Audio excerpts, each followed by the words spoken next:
कर्नाटका गुलबर्गा शहर में डॉक्टर सुधा हलकाई ने प्रेस कॉन्फ्रेंस करते हुए मीडिया के नुमाइंदों को बताया कि किस तरह से सरकारी मैटरनिटी हॉस्पिटल्स में हुकूमत की लापरवाही की वजह से कर्नाटका में तकरीबन 700 जच्चाएं और 1109 मालूद बच्चों की मौत वाक़े हो गए। हॉस्पिटल्स में डॉक्टर्स की कमी, स्टाफ की कमी और दवाइयाँ वक्त पर दस्तयाब ना होने की वजह से इन सब माओं और बच्चों की मौत वाक़े हो गई। डॉक्टर सुधा हलकाई ने मजीद कहा कि ये सब रियासत में मौजूद कांग्रेस हुकूमत की नाकामी की दलील है और इन सब मौतों के जिम्मेदार रियासती हुकूमत के हेल्थ मिनिस्टर दिनेश गुंडूराव और women and child welfare minister Lakshmi Hebbalkar को ठहराया। तो आइए देखते हैं तफसीली रिपोर्ट। Bureau report Atraf TV Urdu news. ಇವತ್ತು ಕರ್ನಾಟಕದಲ್ಲಿ ಒಂದು ಮೆಡಿಕಲ್ ಹೆಲ್ತ್ ಎಮರ್ಜೆನ್ಸಿ ಸಿಚುವೇಶನ್ ನಿರ್ಮಾಣ ಆಗಿದೆ.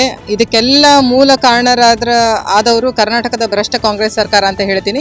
ದಿಸ್ ಈಸ್ ನಥಿಂಗ್ ಬಟ್ ಬಾಣತಿಯರು ಮತ್ತು ನವಜಾತ ಶಿಶುಗಳದ್ದು ಏನು ಸಾವು ಆಗ್ತಾ ಇದೆ, ಇದನ್ನು ನಾನು ಸಾವು ಅಂತ ಹೇಳಂಗಿಲ್ಲ, ಇದನ್ನು ಹತ್ಯೆ ಅಂತ ಹೇಳ್ತೀನಿ. ಆಮೇಲೆ ಇದು ಹೇಳೋದಕ್ಕೆ ಭಾಳ ರೆಸ್ಪಾನ್ಸಿಬಿಲಿಟಿಯಿಂದ ನಾನು ಹೇಳ್ತಾ ಇದ್ದೀನಿ, being a doctor, being a women. And ಇದನ್ನು ಯಾಕೆ ಆಗ್ತಾ ಇದೆ ಅಂತಂದರೆ this is government sponsored murders ಅಂತ ಹೇಳ್ತೀನಿ ನಾನು. ಇದನ್ನು ಯಾಕೆ ಗೌರ್ಮೆಂಟಿಗೆ ಟಾರ್ಗೆಟ್ ಮಾಡ್ತಾ ಇದ್ದೀವಿ ನಾವು ಅಂತಂದರೆ, ಯಾಕಂದರೆ this is because of the gross negligency. ಅವರ ನಿರ್ಲಕ್ಷ್ಯದಿಂದ ಇದೆಲ್ಲ ಸಾವಾಗ್ತಾ ಇದೆ.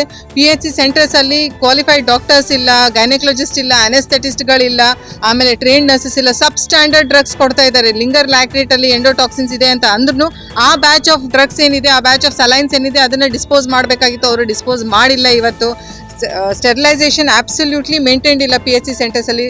ಕೇಂದ್ರದಿಂದ ಏನು 5-6 ಗೃಹಿಣಿಯರಿಗಾಗಲಿ ಇದು ಬಾಣತಿಯರಿಗಾಗಲಿ ಏನು ಸೆಂಟ್ರಲ್ ಸ್ಕೀಮ್ಸ್ ಬರ್ತಾ ಇದೆ, ಅದರೊಳಗಡೆ only 16% of the central schemes is implemented.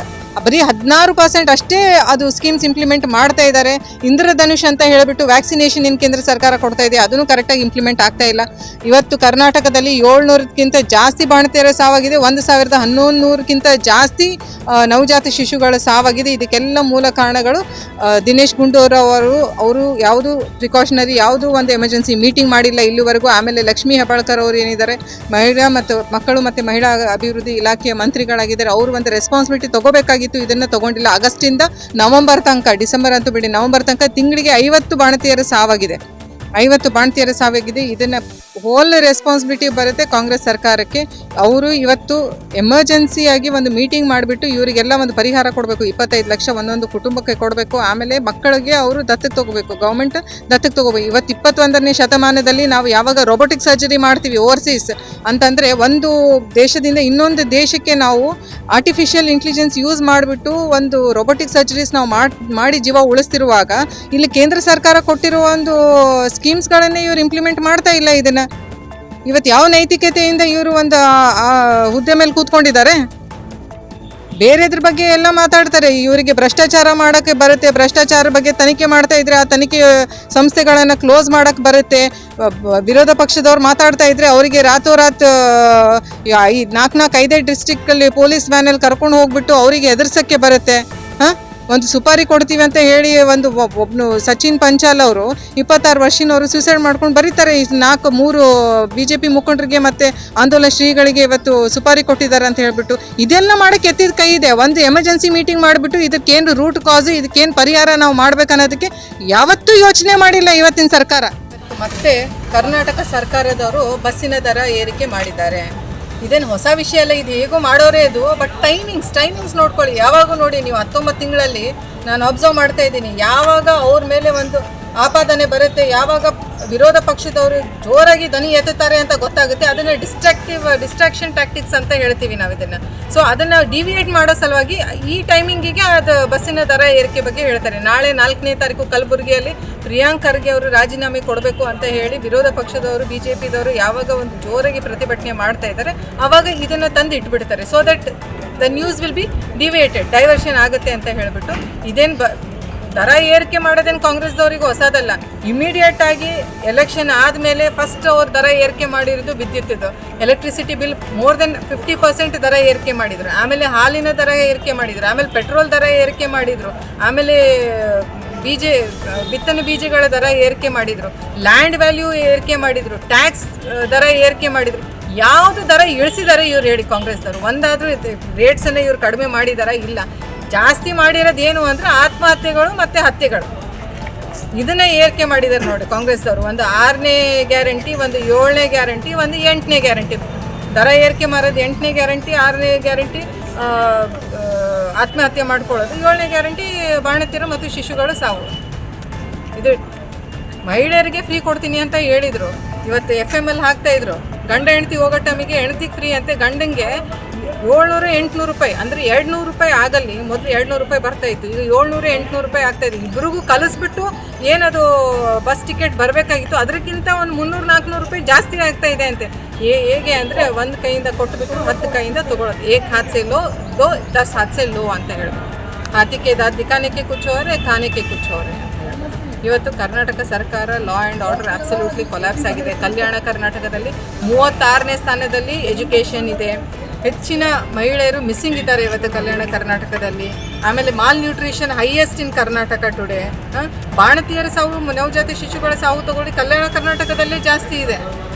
ಇದನ್ನು ಯಾರು ಹೊಣೆಗಾರಿಕೆ ಇದ್ದಾರೆ ಹೇಳಿ ನೋಡೋಣ.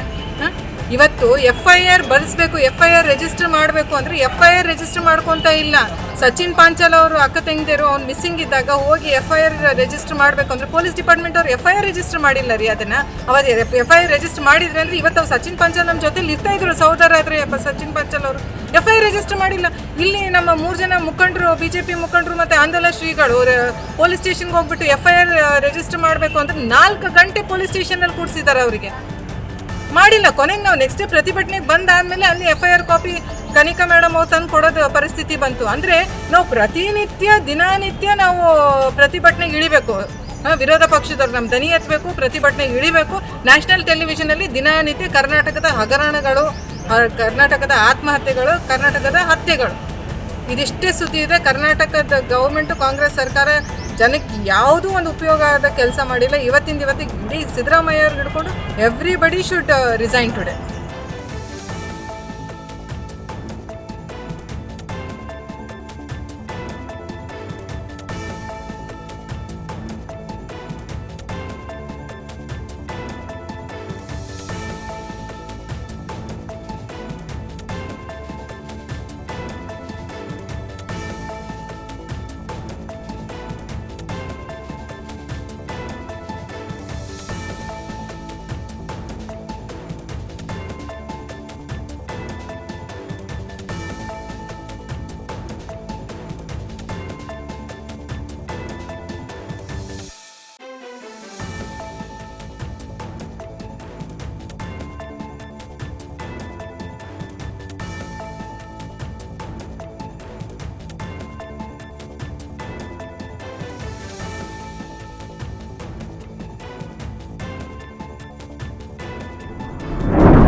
TV, हर बात सच के साथ।